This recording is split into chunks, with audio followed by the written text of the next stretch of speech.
Welcome back to Morning Joe.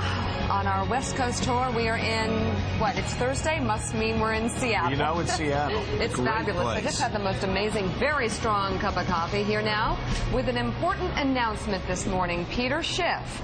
You might remember him. He's the president of Euro-Pacific Capital and author of Crash Proof, How to Profit from the Coming Economic Collapse. And he did predict it. Well, Peter's been predicting it for some time. You can go on YouTube if you haven't seen it yet, and you can see him mocked by one financial expert after another over the past 4 or 5 years, predicting this imminent collapse. He was right. They were wrong. He announced this. Yeah. It's coming. Well, Peter, do you have another announcement this morning? Will you be running for the United States Senate against Chris Dodd? Well, you know, about a year ago, I think, there was a grassroots effort to try to draft me to run for the U.S. Senate. It wasn't something that was on my mind, but there are a number of people who contributed to that effort. I received emails and telephone calls over the years. Ultimately, it prompted me to set up a exploratory committee. I launched a website, SchiffForSenate.com, several months ago, and better than 10,000 people have contributed more than $1 million to convince me to run for the U.S. Senate. And what I think that shows me is that there's a growing number of Americans out there who are fed up with what's going on, who understand that Washington does not represent the solution to our problems, but the source of our problems. And unfortunately, the economic collapse that I predicted is going to get a lot worse precisely because of the things the government has done over the last year to try to solve the problem that they created. That's good. That must mean you're running. Is that a yes? that was a yes. Well, what I decided is I can't sit idly by and just watch a train wreck in slow motion. I think it's important for me to stand up for the American taxpayer, for our country, and try to put a stop to this. And so I have decided to become a candidate for the U.S. Senate in my home state of Connecticut. There we go. Okay, and you're going to be running against Chris Dodd. Obviously, Chris Dodd has been very involved in the financial community for some time. What's going to be your key issue against Senator Dodd? Well, first of all, I hope to eventually be running against Chris Dodd. Initially, I'm running against, I think, 4 or 5 other Republicans who are in the race right now who also want to run against Chris Dodd. But the main reason that I think we need to get rid of Chris Dodd is he represents all that's wrong with Congress. I mean, he is potentially the poster boy for the economic crisis, and not only the crisis of the past, but the most bigger crisis that we're going to go through over the next few years if someone doesn't go to Washington and put a stop to these destructive policies. Pat Buchanan. Peter, if you're a Senate candidate, let me ask you, would you support more American troops in Afghanistan?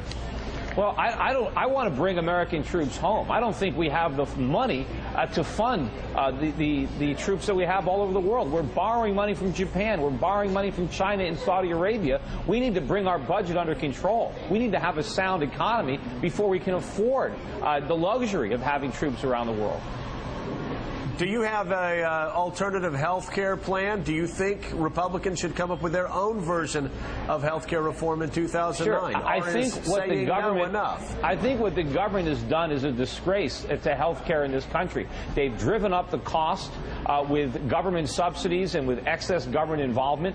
The solution to health care is the same solution to anything, the same way we have a solution to clothing or food. It's the free market. It's individual entrepreneurs. It's competition. It's the profit motive. It's the invisible hand.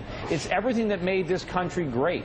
We need to get government out of health care so we can bring private market forces back into it, and we can have individuals empowered to make their own choices, let doctors compete on quality and on price. And we can do that if we roll back government. But if we go in the direction of the Obama administration, we're going to compound the problems. We're going to drive health care costs even higher, and we're going to drive quality lower.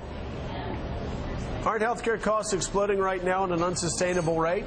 Yes, because of government. Why aren't other costs exploding at an unsustainable rate? If you look at everywhere the government gets involved, whether it's in education or in healthcare, you see the same dynamic. But even if you look at healthcare, if you take a look at certain segments of healthcare where the government isn't involved, where you don't have all the insurance companies, like eye LASIK surgery, you see prices are coming down. Every year it gets cheaper, and the quality improves because you don't have the government in there subsidizing these procedures.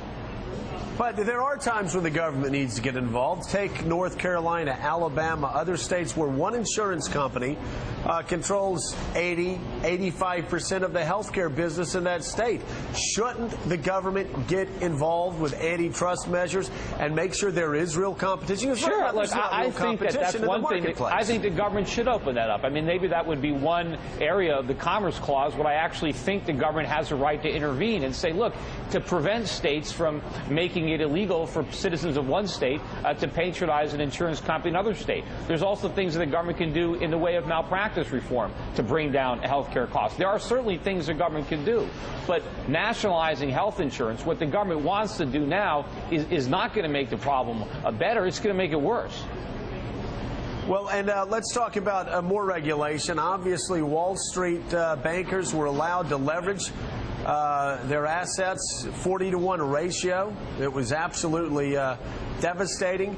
Do you not agree that the SEC over the past 8 years should have been more engaged, should have enforced regulations more aggressively than they had? Well, the problem wasn't necessarily SEC, it was the Federal Reserve. The reason that these institutions were so leveraged up was because the Federal Reserve gave them the money.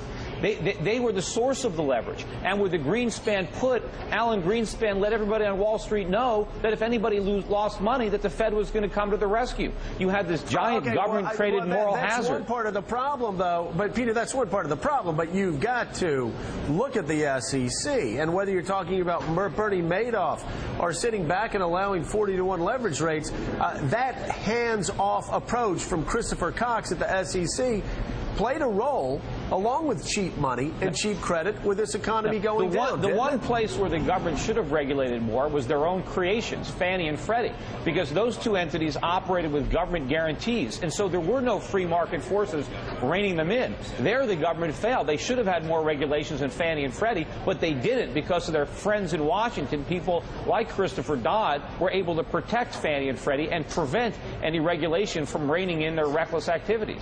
Peter, the state Democratic Party in Connecticut has wasted no time welcoming you to the political arena. Here's what they say.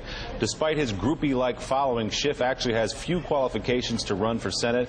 He's publicly admitted he can't even remember the last time he voted. They go on to say that you've actually lost money for your clients. What do you say to that? Well, most of those allegations are not true, particularly with respect to how I've done for my clients. I've been a broker all my life. I think I've had, in the last 10 years, we've had 1 year where clients have lost money. I think it was 2008. 2009 for most investors has more than recouped those losses. I think I've had a very good track record in the investment business. That's why I have so many clients. That's why people be worried about the lack of experience? No, I think that's my greatest attribute. The fact that I haven't had experience ruining the country, that I haven't brought the banking system to its knees, helped destroy our healthcare system. I mean, that's my biggest attribute. The problem with this country is we have all these experienced politicians running the show, and it's been a disaster. And as I said, the real economic crisis is coming. What they've just laid the foundation for is going to make the collapse of 2008 look like prosperity compared to where they're leading us. And somebody needs to go to Washington and educate the other politicians that they're the source of these problems, and that if they keep doing what they've been doing, that 2010, 2011, 2012, it could be a horrific disaster. We can have massive inflation in this country, and if people think unemployment is high now, wait till they see how high it's going to get if we continue along this path. Well, Peter Schiff, you've been a Senate candidate for 7 minutes, and you're already being attacked by Democrats. Welcome to politics. Thank you. And thank you for making the announcement on Morning Joe. It's great to have you with us. Peter, I have one last attack for you, Peter. I was a reporter in Connecticut for a decade, and I've heard a lot from reporters over the past few days saying you need to talk to the local media. They're asking why you're not. Well, this is national. I want to get on the phone. This is big, and we're big in Connecticut. Well, I got an interview with the local media later this afternoon. I spoke with a reporter from the Hartford Courant last night from my home. Okay. So I'm talking to the local media whenever they want to seek me out. I'll put someone in touch with you. Very good. Peter, thanks very much. So Peter Schiff announces he's running for Senate. Right here on Morning Joe. We're going to get a check on weekly jobless claims coming up from CNBC's Aaron Burnett. You're watching Morning Joe on our West Coast tour, live from Seattle today. We'll be right back. No plans this weekend?